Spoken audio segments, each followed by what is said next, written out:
guys. Well, what is it? February 3rd, I think. Saturday, February 3rd. It's been a week or so since I've been out here working on the truck. We've got a lot of rain, which we really need, but it chose the wrong time to tear the front end apart. Let me tell you. All right, well, let's find out what's going on here. I'm gonna flip you guys around. My garage, as you can see, that's really quickly. It's just a disaster here. Well, I've got things torn apart, getting things put together. I did have to put on, here, I'm gonna flip you guys around here. I did have to put on a new top to my carport here. I got this guy from Costco. I've had it for years. It's fantastic. Every year we buy a new top, put the new top on, and we're good to go. So they're not that expensive either. But with the sun that we have here in the northern central San Joaquin Valley here in California, it gets pretty brutal during the summertime. And then we're in the northern part of the San Joaquin Valley, just north of Modesto and just south of Stockton, the Delta. So we get a lot of, they call it the Delta breeze. It's this wind that just rips through here, and we're expecting 50-mile-an-hour winds tonight. So want to make sure that was taken care of. So Rusty was covered up. Smokey's still in the garage. I've got to get the max jacks put in, but found out, I think I told you guys on a previous video, I've got to cut holes in the concrete. So in lieu of that, I started working on this guy. So Grandpa D, I'm putting the Ride Tech suspension on. I figured since I was doing that, I might as well take care of the chassis. There was some rust, just looked nasty. So, and I had things powder coated. So anyway, today, long story longer, today I am putting on the Pour 15. So I just got done putting the Pour 15 prep on. It says, I watched some YouTube videos on it. It says that the metal prep, you should use the Pour 15 degreaser. They recommend that. I just used a cutoff wheel, or not cutoff wheel, I'm sorry, stripping disc and some Eastwood metal prep, and went in and cleaned it off real good, or at least a degreaser.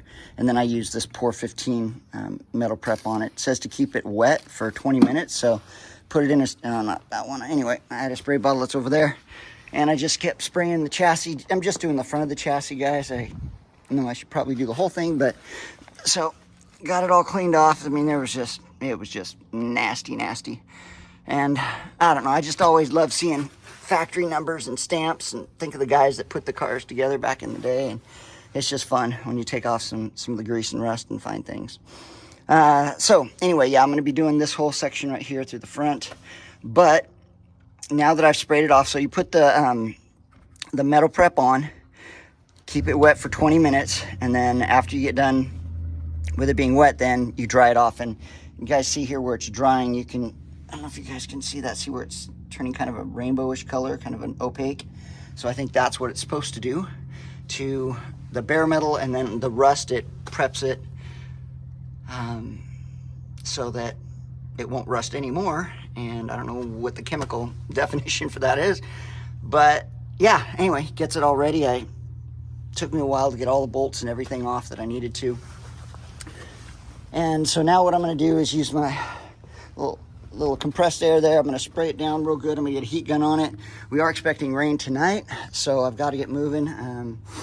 Put the Pour 15 on, and you're supposed to wait about 2 hours till it becomes finger drag, is what they call it. So what you do when you've got the Pour 15 on, it'll be all glossy black, and I'll try to film it.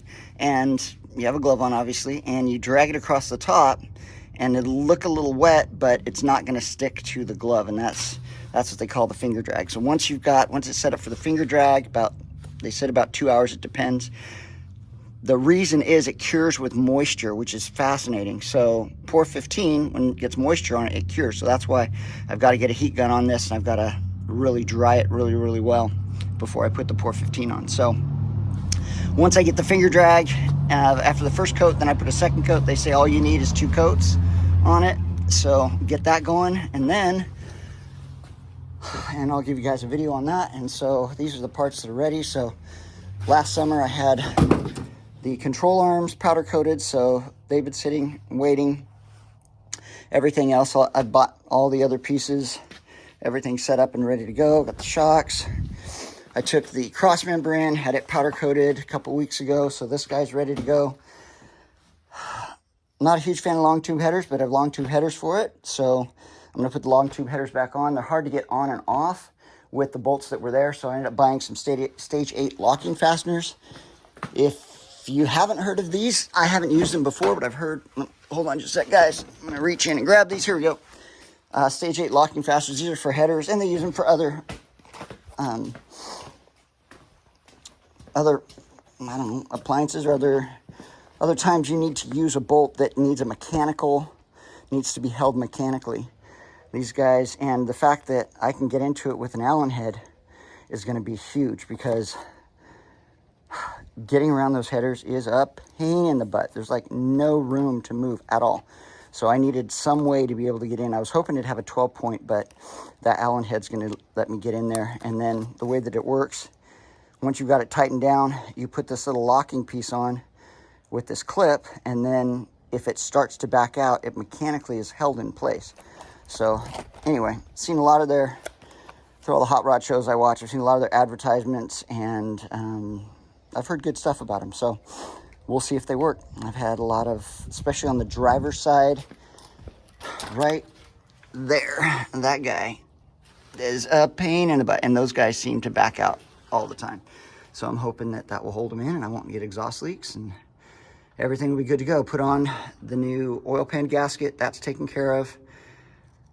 So yeah, I just figured since I had the Crossmember out, I'd go and do a bunch of other things. So now I'm gonna get in here with my air gun, and then get a little heat gun on it and try to get rid of all the water. And then I will show you guys a little video once I have the first coat on. Thanks guys for checking it out. I wasn't sure if that metal etch was actually working when I was putting it on, keeping the frame wet, but look at that. I hit it with the heat gun because it says for the PR15 or POR 15, whatever you want to call it. It's supposed to be, everything's supposed to be bone dry because it's water activated. And look, on the bare metal, you can see where it etched the metal. And on the rust, didn't change the color. It's a little kind of pink, I guess. But yeah, so it works. Time to put on the POR 15 and get this thing going. So here we go, next video. Hopefully I'll have the first coat on and you guys can see what that looks like. Okay, so the first coat's on. It flows really well. One of my buddies just put this on his truck chassis. Just got a, I want to say it's a 67, 68 C10. And he just put POR 15 on his, and I was asking him some of the things that he would have done or what he thought about it. He said it flows really well, and that he would have used 2 paintbrushes, so I'm going to use a different paintbrush for the second coat. It's got pretty good, he said it levels really well, has a nice shine to it, which it really does. It turned out really nice. I like the look of it. I wasn't going to do my steering box, but got a little bit of paint on it and went, all right. So, and this is by no means a restoration or anything like that. I'm just doing part of it. I just want it to look nicer and be protected. So I've got the POR 15 on this side as well, all the way down. So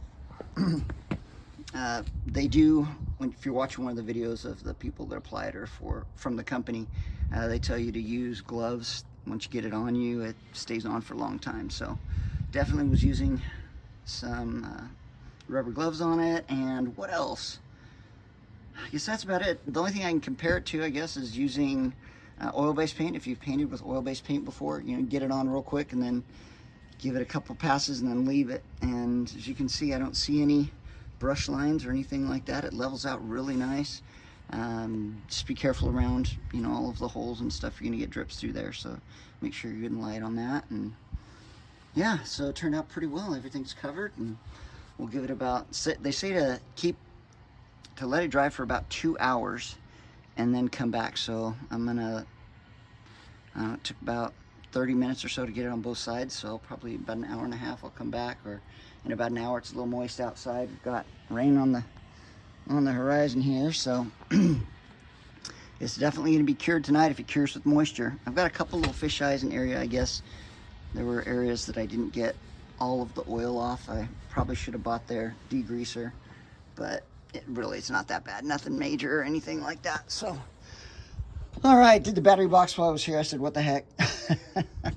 All right, so there we go, guys. Moving forward, I didn't get the inside of the frame. I just couldn't get back up under there into that spot. So if I do end up taking off, you know, when I do the LS swap or something like that, maybe I'll get in and do that. I will be doing an LS swap down the road, and this engine or the 327 that I have, depending upon which one works best, will end up in my dad's 55 Smoky. But so Grandpa D will end up with an LS engine, but for right now, he's got this nice little 350 in him and runs strong, and hopefully won't leak oil anymore. So, all right, guys, on the next one.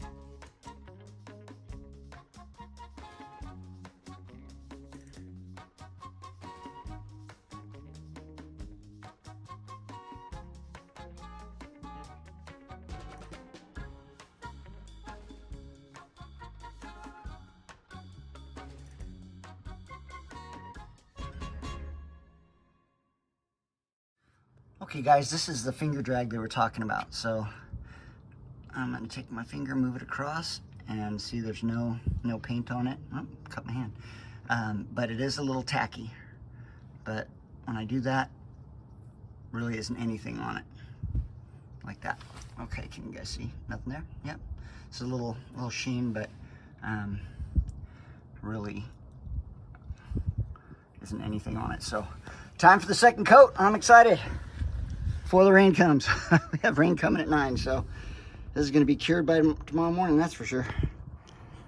All right, so second coat is on. It's dark outside. Rain hasn't come yet, which is fantastic. So let's check this out and see what we look at.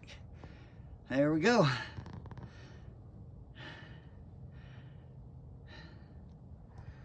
I think it turned out pretty nice. I'm excited to see it. I won't start bolting everything back up until probably next weekend, so it'll have all week to cure. And then I'll put it back, start putting all the pieces back on. So I think it turned out pretty good. I've got some paint to paint the brake booster and stuff, so I think I'm gonna paint that too while I'm doing all this stuff. So there we go, turned out pretty good. A lot better than it was, that's for sure. And good for another couple decades. So that's the end of that video, and we'll see you guys when we start bolting everything on.